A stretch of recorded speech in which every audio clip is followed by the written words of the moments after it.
21st century Jim Crow assault is real. It's unrelenting. And we're going to challenge it vigorously. We're facing the most significant test of our democracy since the Civil War. That's not hyperbole. Since the Civil War.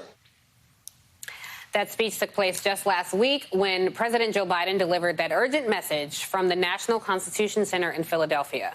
Now, he made crystal clear that free and fair elections in this country are under assault and that he would vigorously defend the right to vote. But there were some things we were looking to hear that we did not. He never brought up the impediments to doing just that, namely Senators Kyrsten Sinema and Joe Manchin, and never once uttered the word filibuster. Now, everybody knows that the Republican-backed voting restrictions that are sweeping the country right now will disproportionately impact communities of color, which are traditionally, of course, Democratic constituencies. But unbelievably, the White House is now suggesting it's a disparity the country can live with. The New York Times reports that in private calls with voting rights groups and civil rights leaders, White House officials and close allies of the president have expressed confidence that it is possible to out-organize voter suppression. This is according to multiple people familiar with these conversations. Now, while several Biden advisors say they recall that conversation differently, it is not sitting well with voting rights advocates and, quite frankly, not sitting well with voters. They found Biden's approach to be, quote, naive at best, signaling that the White House viewed the issue as simply an election challenge rather than a moral threat to broad civil rights progress. This comes as 150 organizations signed a public letter yesterday pushing the president to pass voting rights legislation by whatever means necessary.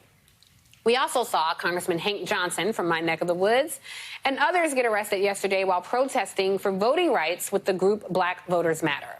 That Congressman Hank Johnson of Georgia joins me right now, along with my buddy LaTosha Brown, co-founder of Black Voters Matter. So grateful to have you both with me and happy to see you, Congressman, free this evening. I'm curious your thoughts, because as a member of Congress, I imagine you talked to the White House. You served with the president's senior advisor, former Congressman Cedric Richmond.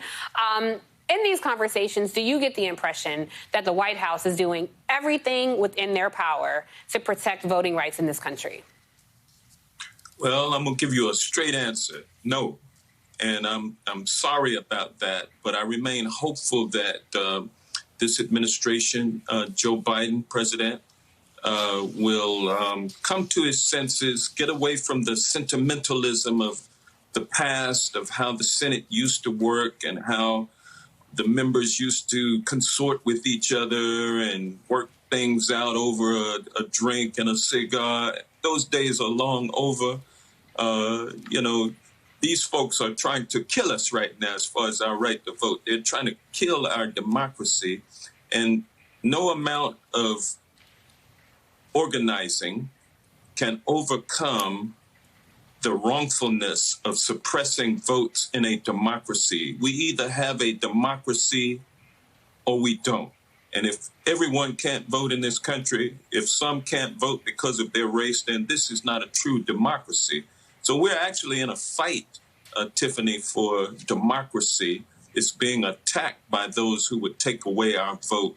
And it's wrong, and we can't stand for it. Yeah, it's a fight for democracy, Congressman. It's a fight for our lives. LaTosha, I think the Congressman makes a really good point, and I appreciate that straight answer.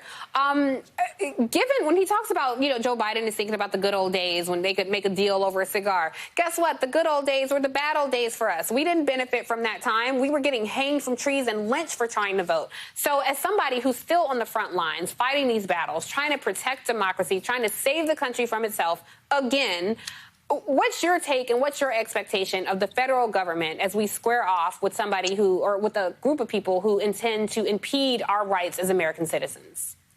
Well, let me first say that I'm really happy to be sharing this space with my congressman. I live in the district of Congressman Hank Johnson, so I'm glad to be here and be on the front lines with him. But I also want to say that I think that we have to really recognize that Black people, Black voters, we have always been a casualty of war within the power struggle of political parties. And so once again, what we're hearing, we have to really recognize, when we listen to President Biden, I understand the spirit of what he's saying around he wants unity, he wants to put people together, bring unity by bringing people together. But what he's also saying, or what he's not really recognizing, what he is saying, he's also saying that in order for Black people to have voting rights in this country, it has to be affirmed by white folks. That at the end of the day, we have to really recognize that we are not a negotiating tool. We're not a negotiating tool for an administration. We should not be a negotiating tool for a political party. This is literally around human rights, not just even civil rights. This is about, as a Black person in America, it should not be harder for me to be able to vote or for me to be punished to vote because of the way that I voted or who I voted for. The very definition of that is political corruption. So in fact, what I think we have to really think about is the filibuster, whatever the tool is, it cannot be where Black voters are once again a negotiating tool in a political war that was not started by us, a political struggle between two political parties.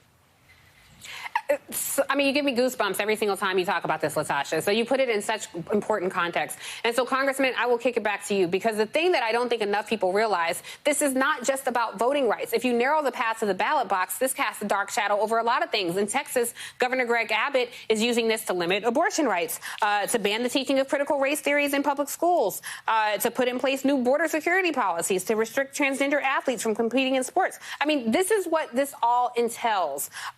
Is that what it takes to get people to understand that this fight is urgent, that the world is on fire right now, and that we are the only thing standing between us and an autocracy?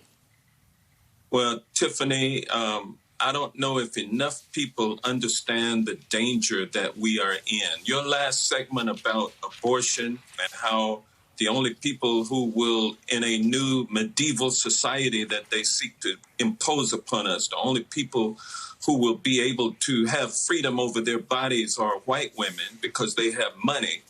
Anytime only people who are light-skinned, white, are able to vote in this country.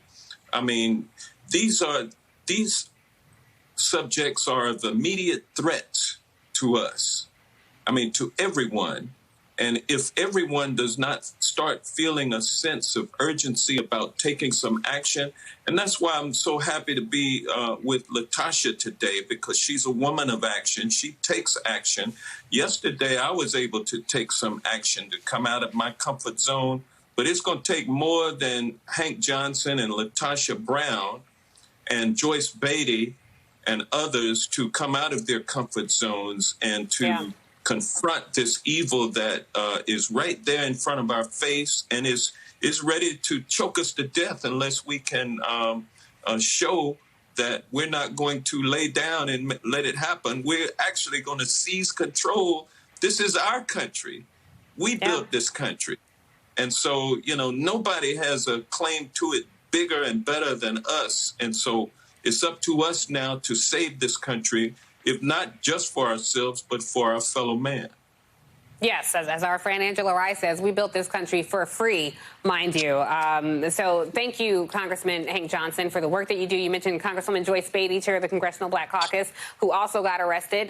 Thank her for being on the front lines. And LaTosha, you have been doing this work for a long time. So on behalf of America, you don't get thanked enough. So thank you, LaTosha Brown. And don't go in her at home, because we have a lot more coming up. The upcoming Olympics.